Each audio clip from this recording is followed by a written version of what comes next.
Hello అందరికీ welcome back to Anu KR vlogs. నేను మీ అనురాధ.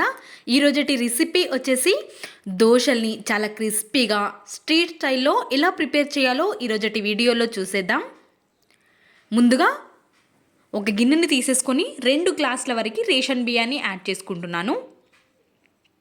మనం ఏ కప్పుతో అయితే బియ్యం తీసుకుంటామో అదే కప్పుతో పప్పులు కూడా తీసుకోవాలి. ఒక 1/2 కప్పు వరకు మినప్పప్పు, 1/4 కప్పు వరకు శనగపప్పుని తీసుకొని, 1 స్పూన్ వరకు మెంతుల్ని యాడ్ చేసుకొని 2 సార్లు నీట్గా కడిగేసుకొని బియ్యం పప్పు అన్నీ మునిగే వరకు వాటర్ని యాడ్ చేసేసుకొని 7 to 8 అవర్స్ పాటు నాననివ్వాలి. మనం ఖచ్చితంగా 7 to 8 అవర్స్ నానపెడితేనే ఈ దోశలు అనేవి క్రిస్పీగా వస్తాయి. కాబట్టి 7 to 8 అవర్స్ తర్వాత మీకు చూపిస్తున్నాను, చూసేయండి. ఈ విధంగా పప్పు బియ్యం అన్నీ మంచిగా నానిపోయాయి. ఇప్పుడు వీటిని పక్కకు పెట్టుకొని ఒక 1/4 గ్లాస్ వరకు అటుకుల్ని తీసుకొని, అటుకులు కొంచెం మందపాటి అటుకులే ఉన్నాయి కాబట్టి ఒక 5 minutes పాటు నానబెట్టుకుంటే మెత్తబడతాయి. ఇప్పుడు వీటన్నిటిని మిక్సీ జార్లోకి వేసుకొని మెత్తగా ఈ విధంగా పిండిని పట్టేసుకొని ఈవెన్గా ఒక్కసారి కలిపేసుకొని, ఈ పిండిని మనం ఓవర్ నైట్ కానీ 7 to 8 అవర్స్ కానీ పులవనివ్వాలి. అప్పుడే మనకి పర్ఫెక్ట్ దోశలు అనేవి వస్తాయి. కాబట్టి నేను ఇక్కడ చెప్పే ప్రతి టిప్ ఇంపార్టెంటే. కాబట్టి ఇప్పుడు ఓవర్ నైట్ నేను నానబెట్టుకుంటున్నాను. మార్నింగ్ లేసి మీకు పిండి చూపిస్తాను, చూడండి ఎంత మంచిగా పులిసిందో పిండి అనేది. మనకు ఈ విధంగా వచ్చిందంటే పిండి అనేది కరెక్ట్ కన్సిస్టెన్సీలో వచ్చినట్టు. ఇప్పుడు కూడా ఒక్కసారి ఈవెన్గా కలిపేసుకొని, ఎలా పడితే అలా కలపకూడదు, పిండిని ఈవెన్గా ఒక్కసారి కలిపేసుకొని పిండిని వేరే ఒక గిన్నెలోకి, సపరేట్ గిన్నెలోకి తీసుకోవాలి. ఇప్పుడు నేను ఇక్కడ 8 to 9 స్పూన్స్ వరకు పిండిని తీసేసుకొని, ఇప్పుడు ఈ పిండిలోకి రుచికి సరిపడా సాల్ట్ని యాడ్ చేసేసుకొని 1 స్పూన్ వరకు చక్కెరని యాడ్ చేసుకుంటున్నాను. చక్కెర యాడ్ చేయడం వల్ల మనకి దోశలు అనేవి క్రిస్పీగా వస్తాయి. ఇప్పుడు ఇందులోకి మనం ఉప్మా రవ్వ అంటూ ఉంటాం కదా, ఆ రవ్వని ఒక 3 టేబుల్ స్పూన్స్ వరకు యాడ్ చేసుకోవాలి.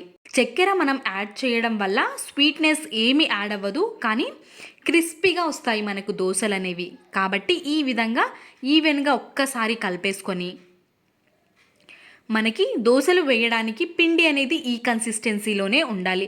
కావాలనుకుంటే మరీ గట్టిగా ఉంది పిండి అనుకుంటే కొంచెం వాటర్ని కూడా యాడ్ చేసుకోవచ్చు.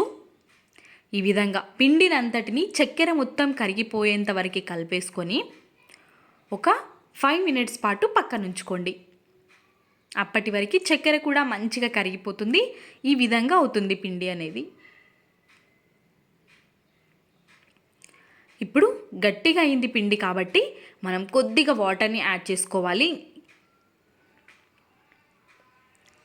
విధంగా మరీ పిండి అనేది లూజ్గా అవ్వకూడదు, మరి గట్టిగా కూడా ఉండకూడదు.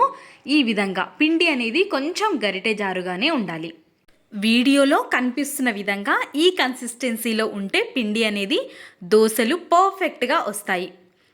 ఇప్పుడు స్టవ్ పైకి ప్యాన్ని పెట్టేసుకొని, ప్యాన్ని మంచిగా వేడైన తర్వాత కొన్ని వాటర్ని స్ప్రెడ్ చేసి టిష్యూతో కానీ కాటన్ క్లాత్తో కానీ క్లీన్ చేసేసుకొని 2 గరిటెల వరకు పిండిని యాడ్ చేసేసుకొని స్ప్రెడ్ చేసుకోవడమే. మనం దోశలు వేసేటప్పుడు స్టవ్ ఫ్లేమ్ అనేది ఖచ్చితంగా లో ఫ్లేమ్లోనే ఉండాలి. దోశ వేసిన వెంబడే మీడియం టు హై ఫ్లేమ్లో చేసుకొని అన్ని సైడ్స్ ఈ విధంగా టర్న్ చేస్తూ కాల్చుకోవాలి. 1 స్పూన్ వరకు ఆయిల్ని యాడ్ చేసుకొని కాల్చుకుంటే కలర్ మంచిగా వస్తుంది. దోశ చూసాడా ఎంత క్రిస్పీగా వచ్చిందో. అదేవిధంగా మనం దోశలు వేస్తున్న ప్రతిసారి ప్యాన్ని క్లీన్ చేస్తూ వేయాలి. ఈ విధంగా వేసుకోవడం వల్ల క్రిస్పీగా వస్తాయి, టేస్టీగా వస్తాయి. వైట్ చట్నీ, రెడ్ చట్నీ కాంబినేషన్లో మనం ఈ చట్నీ తింటే చాలా టేస్టీగా ఉంటుంది. ఈ చట్నీ లింక్స్ కూడా నేను డిస్క్రిప్షన్లో ఇస్తాను, ఒక్కసారి చెక్ చేయండి. ఈ దోశ రెసిపీ మీకు ఎలా అనిపించిందో కామెంట్ సెక్షన్లో మీ వాల్యుబుల్ ఫీడ్బ్యాక్ని నాతో షేర్ చేసుకోవడం అస్సలు మర్చిపోదు.